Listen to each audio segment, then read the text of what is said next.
Welcome back to another epic episode on the bwt-Africa Rising channel. Thank you for always coming back for more, for subscribing, liking and sharing our videos to all your black friends and African excellence advocates. One more thing, FYI, that is why you are still beautiful among your friends.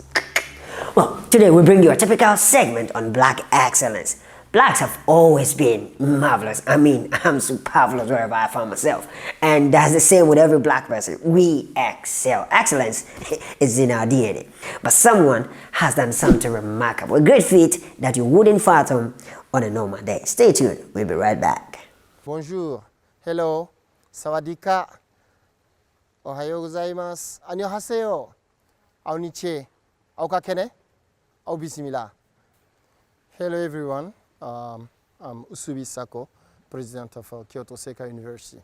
So how are you doing with this coronavirus? I think everyone is staying at home, and I think this is also giving us a good opportunity to think about what we are and what kind of society we really want. So we are right back. Today we are talking about Professor Oussouby Sacko. Let me add the cater. Well, people in Mali have a default way or fancy way of adding cater to their names. I don't know how, but man, it is what it is. I don't make the rules, I just follow it. He has done something unthinkable. Well, by becoming the first African and black to head a Japanese university as president. Just think of it for a second and let it sink in. Black person heading a Japanese university. It's like we colonizing Mars in 2022. First of all, apart from the cultural differences, the physical differences between blacks and Japanese are too glaring for them not to know that he isn't one of them. In fact, Japan is what it is now because they play swim, swamp, and roam in their own lanes. They play by their sizes. But hey, Prof. Sacko broke the barrier. He did it all by himself. How did it begin? Well, let's dive right into it. Tighten your seatbelt. So in 1991, when Ali had graduated, that's another name for Professor Sacko, from the Southeast University in Nanjing, China. Now speaking of 1991, Asia, China, he was left with the option of either joining the civil service in Mali or furthering his studies. The then teenager Sacko opted for the latter. Well, probably because there wasn't anything civil about Mali around that time. Speaking of which, in 1991, demonstrations against the then Malian president, Moussa Traoré, don't forget the cater, he's a Malian, so yeah, had escalated, leading to his arrest by Lieutenant Colonel Amadou Touré. Now, how does Touré arrest Traoré? Who forced him to organize a democratic election the following year? Hey, I forgot one thing, Touré cater.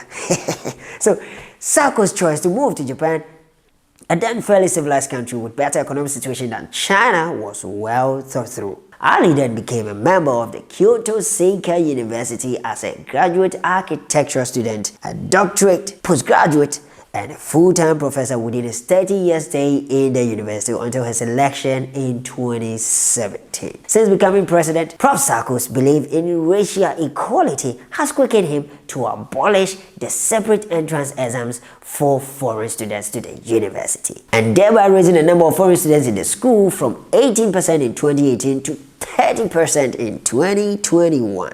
Mind you, these entrance exams and discrimination are still a major problem and challenge for colored people in America, where blacks have certain cutoff points as a way of preventing them from entering colleges. Still on some of the changes that the first black African has routed in Japanese university. Japan has been criticized immensely for their discrimination against minorities, especially women. Professor Sacko's election has seen a tremendous rise in the female students and faculty membership enrollment.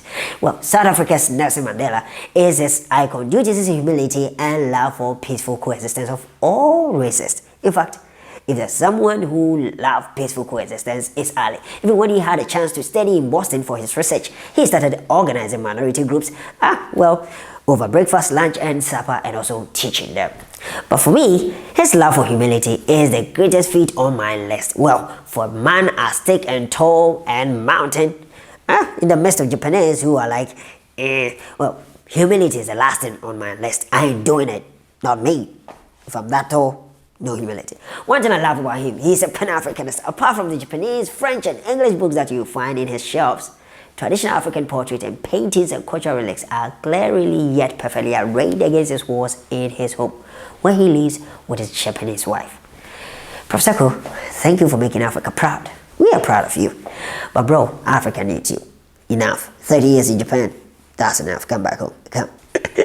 Look what I come, man. Come, let's build Africa together. All right. This has been the Black Excellence channel, African Rising. It's your man. The name still remains Bekwin Bernard Bowman. You can call me Ben Carson, and I'll give you a high five. But more so, a hug for subscribing, sharing, and commenting on our videos. See you when I see you with my next episode.